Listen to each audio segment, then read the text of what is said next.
What's up, my dudes? So I found this article on TCG Player published 5 days ago. Says, forget Evolving Skies, buy this Sword and Shield set instead. And it's referring to Brilliant Stars, as we can tell from the picture. See, in essence, what they're saying that, this is probably the next best investment. And it's probably not the right time to buy it when articles are writing about it already. But anyway, let's start the article. And I'm gonna read a couple of the sentences, and then I'm gonna tell you what I think about it. So the article starts off saying, Sword and Shield was an amazing series for Pokemon TCG. Okay, I agree. Since it just ended, now it's a great opportunity to buy cards and products from this era before they get more expensive over time as more of the sets go out of print. But which set from Sword and Shield is the most undervalued? For today's purposes, when I'm talking about how undervalued a set is, I'm referring to, and then the offer lists, the expected value of the box, the long-term growth prospects of the set, and whether the set is underappreciated by collectors today. We'll be using booster box prices as our benchmark for market price for each set. We'll be only discussing main sets from this era. Special sets deserve their own category, I agree. What's the most undervalued Sword and Shield main set? I have to give the title to Brilliant Stars. Why? Like, it's clearly $140 on your website. So now they're saying this is the most undervalued set.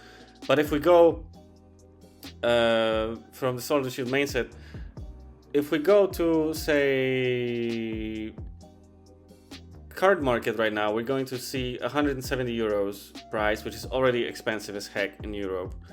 And then we can go to booster boxes and search for Fusion Strike, for example, or really Astral Radiance or something like that. Even Vivid Voltage is a lot lower, Battle Styles is a lot lower, Chilling Rain is a lot lower. So if you're talking strictly monetary, that's nowhere near. This is like straight up not. This is the exact opposite of undervalued. But he continues to say, to start, it should be noted that Brilliant Stars is undeniably one of the best sets from Sword and Shield era. It introduced the idea of the trainer gallery and the Vstar mechanic. Okay, that is something that adds up to the value that this is the first set that kind of introduced a new mechanic. It's always a good selling point for the set when you have that situation. And now they go on to list Umbreon VMAX, that it's currently on TCG Player going for $25, and when I look in the European market, Umbreon VMAX is going, as of today, Sunday 16th, for 15 euros. So that's nowhere near $25, it's a lot lower. But when we actually go to English ones, we see that okay, it is actually going for a bit higher even than that. So you can, they are right, it's cheaper on their website. It's about $25 there, it's $30 here. It even has its own Umbreon Chase card. The set also heavily features Charizard, and if that doesn't make something a stonk, I don't know what does. That's also a good point. People tend to freak out about Charizards all the time. However, as I'm saying, the prices of the alternate Charizard V from Brilliant Stars are, let's see, so there are played ones. Okay, that's the played one. I like how Pokemon collectors say played when it's like very, very, very lightly played. Oh, no, it actually has scratches on it. Like, look, it actually has scratches on it. That's terrible. That's a new card. How do you destroy a new card like that? It's terrible. So yeah, it's going for about 200 euros in English, shipped. So that's, but that's one single card. One single card is not going to dictate the value of the entire box. And I mean, I think the other Charizard, what was the other Charizard real quick here, is also quite expensive, right, in Europe. So we have 70 something euros and it's like 65 over there. But I don't think they count in the tax when they show the prices. So that's without tax. And then they continue to show PSA 10s. We don't care about PSA new cards because it's a scam. It's a Timmy's. It's a stupid game for stupid people. I'm sorry. If you buy graded cards, graded new cards, you're a Timmy. And it just goes on to compare other sets with Charizards, like that had chase card Charizards, and says, okay, it's undervalued based on that, and blah blah blah blah blah. And then they go to present the pull rates from the set, from Brilliant Stars, that 1 in 568 booster packs will have the Golden Arceus V, and so on. 1 in 490 will have the alternate Charizard. I'm gonna make this a little bit bigger. 1 in 360 will have the Umbreon VMAX. It's nice, right? It's nice. Chance of opening at least one Training Gallery, Ultra Rare, or Secret Rare, but is it that per booster box? Not per booster. Data from over 10,000 Brilliant Stars booster pack. That's awesome. If they actually have a sample of this size, that's crazy. It's really good. But the thing is, they continue to say, okay, it's more fun to open than Evolving Skies. They continue to say it weathered its last reprint. Okay, but what really didn't? Everything did. Everything kind of did so far. It's the Sword and Shield era, doesn't matter. Whatever you buy, if it gets hit with a reprint, it doesn't matter because everything is going on.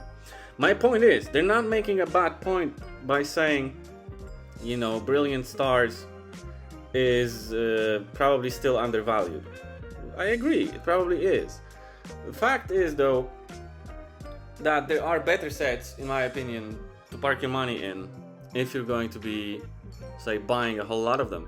And honestly, if you're buying a whole lot of them, you should probably do a more of a mutual fund approach. So you buy a couple booster boxes of this, couple booster boxes of this. So like a couple Brilliant Stars, couple Fusion Strikes, couple Evolving Skies, couple especially Battle Styles and Chilling Reign, because they're still very much undervalued.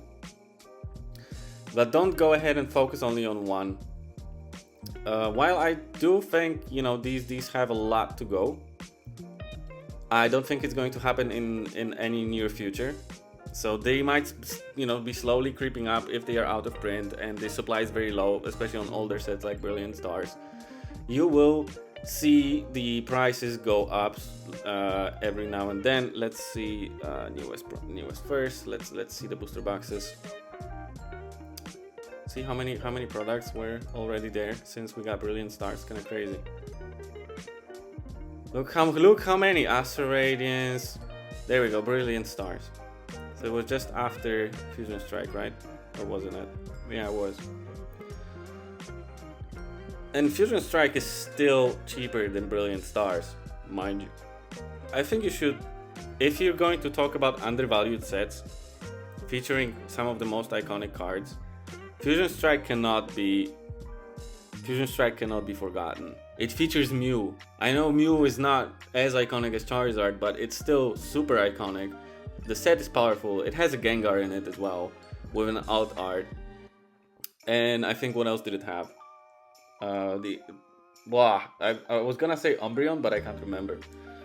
Let me see. Fusion Strike. Boom, most expensive first. No, it has Espeon, not Umbreon. So it has an Espeon. Unfortunately, the card isn't very popular. It's only fetching about, 100 something euros. But nonetheless, this is pretty much the same situation. You have a bunch of really expensive cards that are, very desirable, or like desirable in general. Especially the alt arts like the Genesect and Mew VMAXs with 3 different versions. Awesome. Celebi is cool. The Mew with a different art. Fantastic stuff, right? And then you have a bunch of really cool trainers like Shona, LCS Sparkle. Amazing cards, right? Amazing cards. And then you're going to say, okay, Brilliant Stars is probably the most undervalued one. I'm gonna say no, it's not the most undervalued. It's probably still undervalued when you're talking about future opportunities and prospects for the next 5 years. But Fusion Strike is probably better in those regards, in which you have listed yourself at the beginning of the article.